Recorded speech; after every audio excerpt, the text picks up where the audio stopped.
സുഖമല്ലേ? എനിക്ക് സുഖമാണ്. ഞാനപ്പോൾ കുറച്ച് പ്രൊഡക്ട്സ് ഓർഡർ ചെയ്തിട്ടുണ്ടായിരുന്നു. അപ്പോൾ ഞാൻ വിചാരിച്ച ഒരു വീഡിയോ എടുത്ത് നിങ്ങളെയൊക്കെ കാണിക്കാമെന്ന്. അപ്പോൾ നമുക്ക് പ്രൊഡക്ട്സ് എന്തൊക്കെയാണെന്ന് നോക്കിയാലോ. അപ്പോൾ നമ്മൾ പർപ്പിളിൽ നിന്നാണ് ഓർഡർ ചെയ്തത്. ഞാൻ ഇതിന് മുമ്പൊക്കെ നൈക്കിയിൽ നിന്ന് ഓർഡർ ചെയ്തിട്ടുണ്ട് എൻ്റെ സ്കിൻ കെയർ പ്രൊഡക്ട്സ് ഒക്കെ. ഇപ്പോൾ ഞാൻ പർപ്പിളിൽ നിന്ന് ഓർഡർ ചെയ്യുന്ന കാര്യം, നമുക്ക് പർപ്പിളിൽ നിന്ന് ഓർഡർ ചെയ്താലുള്ളൊരു ഗുണമെന്ന് പറഞ്ഞാൽ നമ്മളിപ്പോൾ കൊച്ചിയിലോ അങ്ങനെയുള്ള സിറ്റീസിലൊക്കെ ആണെങ്കിലും നമുക്ക് അന്ന് തന്നെ പ്രൊഡക്ട്സ് കിട്ടും. ഞാനിതൊരു ഉച്ചയൊക്കെ ആയപ്പോൾ ഓർഡർ ചെയ്തിട്ട് എനിക്ക് ഈവനിങ് ആയപ്പം, ഈവനിങ് എന്ന് പറയാൻ പറ്റില്ല, ഞാൻ ഉച്ചയ്ക്ക് ഒരു 12 മണിയൊക്കെ ആയപ്പോൾ ഓർഡർ ചെയ്ത് എനിക്ക് 3 മണിയായപ്പോൾ എനിക്ക് പ്രൊഡക്ട്സ് എല്ലാം കിട്ടി. അപ്പം നമ്മൾ വെറുതെ ഓർഡർ വരുന്നതെന്ന് നോക്കി വെയിറ്റ് ചെയ്തിരിക്കണ്ടല്ലോ. അപ്പം നമുക്കിതൊന്ന് പൊട്ടിച്ച് നോക്കാം. ഏകദേശം നൈക്കയിലൊക്കെ പാക്ക് ചെയ്യുന്ന രീതിയിൽ തന്നെ പാക്ക് ചെയ്തിട്ടുള്ളത്. ഫസ്റ്റ് ഞാൻ ഓർഡർ ചെയ്തിട്ടുള്ള ദേഗയുടെ നാച്ചുറൽ ലിപ് ബാം ആണ്. ഇത് ഞാൻ പണ്ട്, പക്ഷെ അതിൻ്റെ ഈ ഒരു സ്ട്രക്ചർ ഇങ്ങനെ ആയിരുന്നില്ല, ഒരു ഡബ്ബയിലായിരുന്നു. ഇപ്പം ഞാനിപ്പോൾ ഇങ്ങനത്തെ ഒരു ഇത് കണ്ടപ്പോൾ എനിക്ക് യൂസ് ചെയ്തിട്ട് ഭയങ്കരമായിട്ട് അന്ന് ഇഷ്ടപ്പെട്ടായിരുന്നു. അപ്പം ഞാൻ എപ്പോഴും സെബാമണ്ണെ യൂസ് ചെയ്തത്. അപ്പം ഞാൻ വിചാരിച്ചു ഇതൊന്നുകൂടെ ഒന്ന് മേടിച്ച് ട്രൈ ചെയ്ത് നോക്കാമെന്ന്. ഇതിൻ്റെ പ്രൊഡക്ട്സിൻ്റെ ലിങ്കും കാര്യങ്ങളൊക്കെ ഞാൻ ഡിസ്ക്രിപ്ഷനിൽ കൊടുക്കാം കേട്ടോ. ഇതിൽ എമൗണ്ട് എത്രയാണ് വരുന്നത്? എമൗണ്ട് എനിക്ക് തോന്നുന്നു ഇതിൽ MRP 450 ആണ്. എനിക്ക് അത്ര ആയില്ല, ഓഫേഴ്സും കാര്യങ്ങളും ഉണ്ടായിരുന്നു. അപ്പോൾ ദേഗയുടെ ബീട്രൂട്ട് ലിപ് ബാം ആണ്. അപ്പോൾ ഇതിൻ്റെ സ്ട്രക്ചർ കണ്ടോ, അതെ ഈ ഒരു ഇതാണ് വരുന്നത്. പക്ഷെ എനിക്കിപ്പം ഇട്ട് നോക്കാൻ പറ്റില്ല, ഓൾറെഡി ഞാൻ ലിപ്സ്റ്റിക് ഒക്കെ ഇട്ടിട്ടുണ്ട്, വീഡിയോ എടുക്കേണ്ടതല്ല അതുകൊണ്ട്. അപ്പോൾ ഇതാണ് ഫസ്റ്റ് പ്രൊഡക്റ്റ്. ഇനി നമ്മുടെ സെക്കൻഡ് പ്രൊഡക്റ്റാണ്. സെക്കൻഡ് പ്രൊഡക്റ്റ് നിങ്ങൾക്ക് എൻ്റെ ഇതിന് മുമ്പുള്ള വീഡിയോസ് കണ്ടിട്ടുള്ളവരാണെങ്കിൽ അറിയാം, ഞാൻ യൂസ് ചെയ്യുന്ന സെറ്റാഫിലിൻ്റെ മോയ്സ്ചറൈസറാണ്. നമ്മൾ ഈ ട്യൂബ് മേടിക്കുന്നതിനെക്കാട്ടും എപ്പോഴും നല്ലത് കുറച്ച് എമൗണ്ട് നമ്മൾ ഇൻവെസ്റ്റ് ചെയ്തിട്ട് ഈ ഒരു ഡബ്ബ മേടിക്കുന്നതാണ്. ഇത് ഏകദേശം 1349 രൂപയാണ്. എനിക്ക് അത്ര ആയില്ല, ഓഫേഴ്സ് ഉണ്ടായിരുന്നു. അപ്പം പക്ഷേ ഇത് നമ്മൾ ഒരുപാട് നാൾ നമുക്ക് യൂസ് ചെയ്യാൻ പറ്റും. നന്നായിട്ട് എൻ്റെ പഴയ ബോട്ടിൽ ഇവിടെ എവിടെ ഉണ്ട്, നന്നായിട്ട് ക്ലീൻ ചെയ്തെടുക്കാം. ട്യൂബ് ആകുമ്പോൾ നമുക്ക് അത്രയും യൂസ് ചെയ്യാനായിട്ട് പറ്റില്ല. അപ്പം ഇത് നല്ല അടിപൊളി പ്രൊഡക്റ്റ്സ് ആണ്, ഓൾറെഡി യൂസ് ചെയ്തവർക്ക് അറിയാൻ പറ്റും. അപ്പം ഇതാണ് എൻ്റെ രണ്ടാമത്തെ പ്രൊഡക്റ്റ്. ഇനി നമുക്ക് അടുത്ത പ്രൊഡക്റ്റ് എന്താണെന്ന് നോക്കിയാലോ. അടുത്ത പ്രൊഡക്റ്റാണ് നമ്മുടെ വാസ്ലിൻ്റെ ഗ്ലൂട്ടാഹയ എന്ന് പറഞ്ഞിട്ടൊരു ബോഡി ലോഷനാണ്. ഇത് ഞാൻ ഒരുപാട് പേര് യൂസ് ചെയ്യുന്ന കണ്ടിട്ട് എൻ്റെ ഫ്രണ്ട്സൊക്കെ മേടിച്ച് നല്ല അഭിപ്രായം പറഞ്ഞു. അപ്പം ഞാനും വിചാരിച്ച് നോക്കാം. നമ്മൾ ഒരുപാട് എമൗണ്ടോ കാര്യങ്ങളോ ഒന്നും വരുന്നില്ല. എമൗണ്ട് 350 ആണ് ഇതിൽ വരുന്നത്. എനിക്ക് ഓഫർ ഉണ്ടായിരുന്നു ഞാൻ മേടിച്ച ടൈമിൽ. അപ്പം ഞാൻ വിചാരിച്ചു ഇതൊന്ന് മേടിച്ച് യൂസ് ചെയ്ത് നോക്കാം. ഫേസിൽ ഞാൻ അപ്ലൈ ചെയ്യുന്നില്ല, ഫേസിൽ ഞാൻ ഓൾറെഡി സെറ്റഫിലാണ് യൂസ് ചെയ്യുന്നത്. ബോഡിയിലൊന്ന് യൂസ് ചെയ്ത് നോക്കാം. അപ്പം യൂസ് ചെയ്തിട്ട് ഇതിൻ്റെ ബാക്കി റിസൾട്ട്സും കാര്യങ്ങളും പറയാം. അപ്പം ഇതാണ് നമ്മുടെ അടുത്ത പ്രൊഡക്റ്റ്. പിന്നെ നമ്മുടെ അടുത്ത പ്രൊഡക്റ്റ്സ് ഇതാണ്. ലോറിയലിലെ ഷാമ്പൂ കണ്ടീഷണറുമാണ് യൂസ് ചെയ്യുന്നത്. അപ്പോൾ അത് തീർന്നുകൊണ്ട് അത് മേടിച്ചെന്നേ ഉള്ളൂ. അപ്പോൾ ഇതിനെപ്പറ്റി ഷാമ്പൂ കണ്ടീഷണറൊക്കെ എപ്പോഴും നിങ്ങൾ യൂസ് ചെയ്ത് നിങ്ങൾക്ക് ഏതാണോ അതിൻ്റെ സ്മെല്ലും കാര്യങ്ങളും എല്ലാം ആക്ച്വലി നല്ലതായിട്ട് നിങ്ങൾക്ക് ഫീൽ ചെയ്യുന്നത്. എനിക്കിത് ഞാനിപ്പോൾ യൂസ് ചെയ്യാൻ തുടങ്ങിയിട്ട് ഒരുപാട് നാളായി. ഞാനിതിനു മുമ്പ് യൂസ് ചെയ്തുകൊണ്ടിരുന്നത് സീസോളുടെ ഒരു ഷാമ്പൂ കണ്ടീഷണറുമാണ്. പക്ഷെ അത് കുറച്ചുകൂടി എക്സ്പെൻസീവ് ആണ്. എനിക്കൊന്ന് ഷാമ്പൂവിന് മാത്രം ഒരു 1500 രൂപയൊക്കെ വരുന്നുണ്ട്. പക്ഷെ നമ്മൾ ഡെയിലി യൂസിനൊക്കെ വരുമ്പം അതൊരു അത്ര എക്സ്പെൻസീവ് ആയിട്ടുള്ളത് യൂസ് ചെയ്യേണ്ടെന്ന് കരുതി ഞാനത് റീപ്ലേസ് ചെയ്തിട്ടാണ് ഇത് രണ്ടും മേടിച്ചത്. ഇത് അത്യാവശ്യം എനിക്ക് തോന്നുന്നു അഫോർഡബിൾ ആണ്. അത്യാവശ്യം വല്ല റേറ്റ്സോ കാര്യങ്ങളോ ഒന്നുമില്ല. എനിക്കൊന്ന് കണ്ടീഷണറിന് ഈ ഒരു ചെറിയ ബോട്ടിലിന് 299 ആണ് വരുന്നത്. കണ്ടോ, അടിപൊളിയാണ്. കണ്ടീഷണർ എപ്പോഴും നിങ്ങൾ ഷാമ്പൂ ചെയ്തിട്ട് കണ്ടീഷണർ ഒരു 5 to 10 minutes കീപ്പ് ചെയ്തിട്ട് വാഷ് ചെയ്യുകയാണെങ്കിൽ നല്ല അടിപൊളിയായിട്ട് ഹെയർ കിടക്കും കേട്ടോ. എനിക്കത് പേഴ്സണലി ഞാൻ പരീക്ഷിച്ച് എനിക്ക് റിസൾട്ട് കിട്ടിയതാണ്. അപ്പോൾ ഇതാണ് നമ്മുടെ ഷാമ്പൂ വരുന്നത്, ലോറിയൽ പാരിസിൻ്റെ. ഇതിൻ്റെ എമൗണ്ട് വരുന്നത് 469 ആണ് MRP. എനിക്ക് ഇത് രണ്ടിനും എനിക്ക് ഓഫേഴ്സ് കിട്ടിയിട്ടുണ്ടായിരുന്നേ പർപ്പിളിൽ നിന്ന് മേടിച്ചപ്പോൾ. എനിക്ക് തോന്നുന്നു ഞാൻ ഫസ്റ്റ് ടൈം യൂസ് ചെയ്തുകൊണ്ടാണോ. പിന്നെ എനിക്ക് ഫ്രീ ആയിട്ട് വേറൊരു സാധനം കൂടെ കിട്ടിയിട്ടുണ്ട്, ഞാൻ അതെന്ത് കാണിക്കാം. ഇതാണ് എനിക്ക് ഫ്രീ ആയിട്ട് കിട്ടിയത് ഇത്രയും പ്രൊഡക്ട്സ് മേടിച്ചപ്പം. ഇത് ഗുഡ് വൈബ്സിൻ്റെ ഒരു ഷീറ്റ് മാസ്ക് ആണ്, ഗോൾഡിൻ്റെ. എനിക്ക് തന്നെ MRP വരുന്നത് 99 ആണ്. എനിക്കിത് ഫ്രീ ആയിട്ടാണ് കിട്ടിയത്. അപ്പം എനിക്ക് എപ്പോഴും ഷീറ്റ് മാസ്ക് ഫ്രിഡ്ജിൽ വെച്ചിട്ട് നല്ല കൂളായിട്ട് എടുത്ത് വെക്കാനാണ് ഭയങ്കര അടിപൊളി ഫീലല്ലേ. അപ്പം ഇതാണ്, ഇത്രയും പ്രൊഡക്റ്റ്സാണ് ഞാൻ പർപ്പിളിൽ നിന്ന് മേടിച്ചിട്ടുള്ളത്. പിന്നെ എനിക്ക് ആമസോണിൽ നിന്നൊരു പ്രൊഡക്ട്സും കൂടെ വന്നിട്ടുണ്ട്. അപ്പം നമുക്ക് അതും കൂടെ ഒന്ന് അൺബോക്സ് ചെയ്താലോ.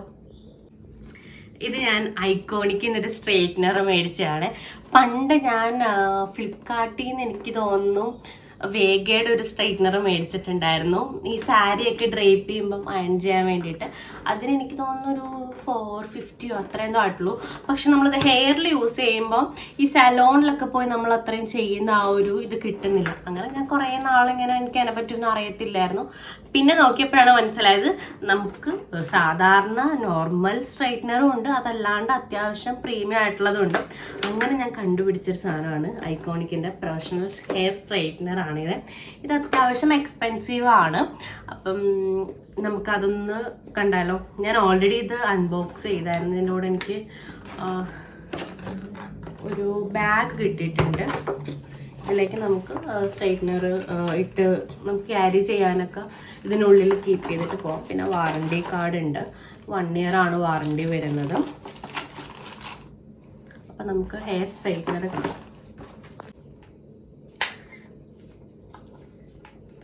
ഇതാണ് നമ്മുടെ സ്ട്രൈറ്റ്നർ വരുന്നത്. കാണാൻ തന്നെ ഭയങ്കര അടിപൊളിയല്ലേ, കണ്ടോ?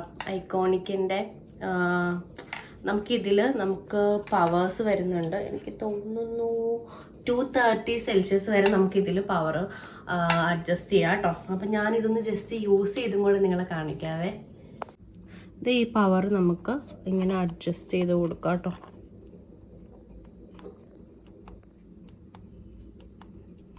അപ്പം ഞാനിതിപ്പം 230 Celsius ഇട്ടിട്ടുണ്ട്. അപ്പം എൻ്റെ ഹെയറിൻ്റെ ഫസ്റ്റ് പോർഷൻ മാത്രം ഒന്ന് സ്ട്രെയിറ്റ് ചെയ്ത് നോക്കാട്ടെ. ഞാൻ ഓൾറെഡി ഹെയറിൽ ഇയർ ടു ഇയർ ബോട്ടോക്സ് ചെയ്തിട്ടുണ്ട്. അപ്പം ഞാൻ എൻ്റെ ഈ ഒരു ഹെയർ ജസ്റ്റ് ഒന്ന് ആഡ് ചെയ്യാം. ഇത് നിങ്ങൾ ചെയ്യുമ്പോൾ നല്ല ചൂടുണ്ട് കേട്ടോ. ഞാനിപ്പോൾ ഹീറ്റ് പ്രൊട്ടക്ഷൻ ജസ്റ്റ് ഒന്ന് സ്പ്രേ ചെയ്തിട്ടുണ്ട്. ഇതിങ്ങനെയല്ല ചെയ്യേണ്ടത്, നല്ല സെക്ഷനൊക്കെ തിരിച്ചിട്ട് നല്ല അടിപൊളിയായിട്ട് എടുത്ത് ചെയ്ത് കഴിഞ്ഞാൽ നല്ല അടിപൊളിയായിട്ട് കിടക്കും. എനിക്ക് സമയമില്ല ഇപ്പം അങ്ങനെ ചെയ്ത് കാണിക്കാനായിട്ട്. ഞാൻ ഇതിൻ്റെ ഒരു വേറൊരു വീഡിയോ അങ്ങനെ ചെയ്ത് കാണിക്കാം കേട്ടോ. ഹെയർ സ്ട്രൈറ്റ്നർ നമുക്ക് ഇത് തന്നെ നമുക്ക് കേള് ചെയ്യാനും യൂസ് ചെയ്യാൻ പറ്റും. കുറച്ച് ടൈം എടുക്കുമെന്നേ ഉള്ളൂ. നമുക്ക് നല്ല അടിപൊളിയായിട്ട് കേള് ചെയ്ത് ഇടാൻ പറ്റും, അല്ലാണ്ട് സ്ട്രെയിറ്റ് ചെയ്തും യൂസ് ചെയ്യാൻ പറ്റും. അപ്പോൾ 2 യൂസേജ് ഉണ്ട് സ്ട്രൈറ്റ്നർ. പിന്നെ നമുക്ക് സാരിയൊക്കെ ഡ്രേപ്പ് ചെയ്യും, അയൺ ചെയ്യാം. കണ്ടോ, എൻ്റെ നല്ല ചുളുങ്ങി കിടന്ന ഒരു ഹെയർ പോർഷനാണ്. കോമ്പിട്ട് നല്ല അടിപൊളിയായിട്ട് സെറ്റ് ചെയ്താൽ മതി. അപ്പം ഇതാ എൻ്റെ ഈ 2 വശവും നല്ല വ്യത്യാസമില്ലേ. ഇത് ഞാനിപ്പോൾ ജസ്റ്റ് അയൺ ചെയ്തതേ ഉള്ളൂ. ഇത് കണ്ടോ, ഇതിങ്ങനെ കിടക്കുന്നു. ഇതിപ്പം നമ്മൾ ഡെയിലി യൂസ് ചെയ്യരുത്. നമ്മൾ ഇങ്ങനത്തെ സാധനങ്ങളൊന്നും നമ്മൾ ഡെയിലി ഹെയറിൽ യൂസ് ചെയ്ത് കഴിഞ്ഞാൽ എന്താണെങ്കിലും ഹെയർ ഡാമേജ് ആവും. അപ്പം നമ്മൾ എന്തെങ്കിലുമൊക്കെ ഫങ്ഷനിൽ പോകുമ്പം നമുക്ക് സലോണിലൊക്കെ പോയി നോർമലി നമ്മൾ ഈ ഒരു സ്ട്രൈറ്റ്നർ മേടിച്ച് വെച്ചിട്ട് നമ്മൾ വീട്ടിൽ ഇരുന്ന് എന്തെങ്കിലും ഇപ്പം നാളെ ഒരു ഫങ്ഷൻ ഉണ്ടെങ്കിൽ നമ്മൾ നന്നായിട്ട് ഇന്ന് ഹെയർ വാഷൊക്കെ ചെയ്തിട്ട് ഹീറ്റ് പ്രൊട്ടക്ഷൻ സ്പ്രേ യൂസ് ചെയ്യുക സ്ട്രൈറ്റ്നർ യൂസ് ചെയ്യുന്ന ടൈമിൽ. എന്നിട്ട് നമ്മൾ നന്നായിട്ട് സ്ട്രൈറ്റ് ചെയ്ത് ഇടുകയാണെങ്കിൽ പിറ്റേ ദിവസം നമ്മൾ ഹെയർ വാഷ് ചെയ്യുന്ന എപ്പോഴാണോ അതുവരെ ഇതിങ്ങനെ തന്നെ കിടക്കും. സെയിം തന്നെ. പക്ഷെ നമ്മൾ സലോണിൽ പോയി ചെയ്യുമ്പോഴത്തേക്കും എനിക്ക് തോന്നുന്നു അവർ ഇത്രയും ഹെയർ ചെയ്യുമ്പം അത്യാവശ്യം നല്ലൊരു എമൗണ്ട് അവർ മേടിക്കും. പക്ഷെ നമ്മൾ എന്തിനാ വെറുതെ. അപ്പോൾ നമ്മൾ കുറച്ച് എമൗണ്ട് ഇതിൽ ഇൻവെസ്റ്റ് ചെയ്യുകയാണെങ്കിൽ നമുക്ക് കുറച്ചും കൂടെ അടിപൊളിയായിരിക്കും. ഭയങ്കര എക്സ്പെൻസീവ് ആണെന്ന് പറയാൻ പറ്റില്ല, എന്നാലും നോർമലി നോക്കുമ്പം അത്യാവശ്യം എക്സ്പെൻസീവ് ആണ്. എനിക്ക് തോന്നുന്നു ഞാനിത് മേടിച്ചപ്പോൾ 8000 സംതിങ് ആയിട്ടുണ്ടായിരുന്നു. അപ്പം അത് നിങ്ങൾ നോക്കുക. നോക്കിയിട്ട് നമ്മൾ സ്ട്രൈറ്റ്നർ എപ്പോഴും പല പവറിൽ വരുന്നുണ്ട്, പല റേറ്റിൽ വരുന്നുണ്ട്. പക്ഷെ നമ്മൾ എപ്പോഴും കുറച്ചൊരു പ്രീമിയം ലെവലിൽ കുറച്ച് എമൗണ്ട് കൊടുത്ത് മേടിക്കുന്നതായിരിക്കും നല്ലത്. കാര്യം മറ്റേതിലൊക്കെ നമുക്ക് ചൂട് ഒരുപാട് നാൾ നിൽക്കില്ല. അപ്പം അങ്ങനത്തെ കുറച്ച് ഇഷ്യൂസ് വരും. അപ്പം ഞാനിതൊന്ന് ഓഫ് ചെയ്യട്ടെ. ഹെയർ സ്ട്രെയിറ്റ്നർ കാണിച്ചപ്പോൾ ഞാൻ വിചാരിച്ചത് ഞാനൊരു 4 വർഷം മുമ്പ് മേടിച്ചൊരു ബ്ലോ ഡ്രയർ ആണ് കേട്ടോ. ഇതും ഇപ്പോഴും അടിപൊളിയായിട്ട് ഇരിപ്പുണ്ട്. ഞാൻ മിക്കപ്പോഴും യൂസ് ചെയ്യാറുള്ളതാണ്. ഇത് അത്യാവശ്യം നല്ല പവറുള്ളതാണ്. നമുക്ക് ബ്ലോ ഡ്രൈയുടെ കോമ്പൊക്കെ ഉണ്ടെങ്കിൽ നന്നായിട്ട് നമുക്ക് ഹെയറൊക്കെ സ്റ്റൈൽ ചെയ്യാനും കൂടെ പറ്റും. ഇതും നമ്മൾ സലോണിലൊക്കെ യൂസ് ചെയ്യുന്ന സാധനം തന്നെയാണ്. അപ്പം ഇതിനും അത്യാവശ്യം എക്സ്പെൻസീവ് ആണ്. ഞാൻ മേടിച്ച ടൈമിൽ ഈ പറഞ്ഞ പോലെ എനിക്ക് തോന്നുന്നു 6000 7000 ആ ഒരു റേഞ്ചിൽ എത്തിയിട്ടുണ്ടായിരുന്നു ഞാൻ അന്ന് മേടിച്ചപ്പോൾ. അപ്പോൾ കുറച്ചും കൂടെ എമൗണ്ട് കൂടിയിട്ടുണ്ടാവും ഇതിൻ്റെ. അപ്പോൾ ഇതിൻ്റെ ലിങ്ക് വേണ്ടവർക്ക് ഞാൻ ഡിസ്ക്രിപ്ഷനിൽ ലിങ്ക് കൊടുക്കാം കേട്ടോ. ഇത് ആമസോണിൽ ഉണ്ടായിരുന്നു, ഞാൻ ആമസോണിൽ നിന്നാണ് മേടിച്ചത്. അപ്പോൾ ഇതൊരു കുഞ്ഞു വീഡിയോ ആയിരുന്നു. എന്താണെങ്കിലും ഞാൻ ഇത്രയും പ്രൊഡക്ട്സ് മേടിച്ച് ഒറ്റയ്ക്കിരുന്ന് അൺബോക്സ് ചെയ്യണം, അതിൽ നല്ലത് നിങ്ങളെയൊക്കെ കൂടെ കാണിക്കാമെന്ന് ഞാൻ വിചാരിച്ചു. അപ്പോൾ എൻ്റെ ഈ വീഡിയോ എല്ലാവർക്കും ഇഷ്ടപ്പെട്ടിട്ടുണ്ടെങ്കിൽ ലൈക്ക് ചെയ്യണം, ഷെയർ ചെയ്യണം, സബ്സ്ക്രൈബ് ചെയ്യണം. അപ്പോൾ അത്രേ ഉള്ളൂ. ബൈ.